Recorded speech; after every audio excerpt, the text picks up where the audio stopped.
जालना बीड महामार्गावर एक भीषण अपघात झाला आहे। जालना बीड महामार्गावर एसटी महामंडळाच्या 2 बसची समोरासमोर धडक झाली आहे।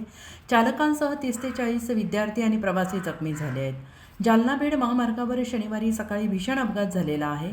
अंबड तालुक्यातील शहापूर जवळ गुल्हाटी नदीच्या पुलावर अंबड आगाराच्या 2 एसटी बसची समोरासमोर जोरदार धडक झाली। या अपघातात दोन्ही बसचे चालकांसह सुमारे 30 ते 40 प्रवासी जखमी झाले असून त्यामध्ये मोठ्या संख्येने शाळकरी विद्यार्थ्यांचा समावेश आहे। अपघातानंतर घटनास्थळी एकच गोंधळ उडाला। स्थानिक नागरिकांनी तात्काळ धाव घेत बचावकार्य सुरू केलं।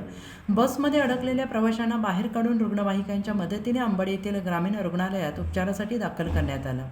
काही जखमींची प्रकृती गंभीर असल्याची प्राथमिक माहिती आहे। मिळालेल्या माहितीनुसार MH14 MH1750 क्रमांकाची एसटी बस भाबेरी येथून शाळकरी विद्यार्थ्यांना घेऊन अंबडकडे येत होती, तर MH14 BT 3022 क्रमांकाची दुसरी एसटी बस अंबडहून बीडकडे जात होती।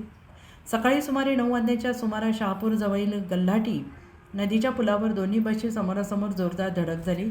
या धडकेचा आवाज एवढा मोठा होता की परिसरातील नागरिक तात्काळ घटनास्थळी पोहोचले। अपघातामुळे दोन्ही बसच्या पुढील भागात मोठे नुकसान झाले आहे। बसमधील अनेक प्रवाशांना दुखापत झालेली आहे।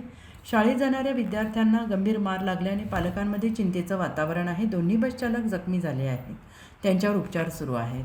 Bureau report SPN Marathi, Jalna.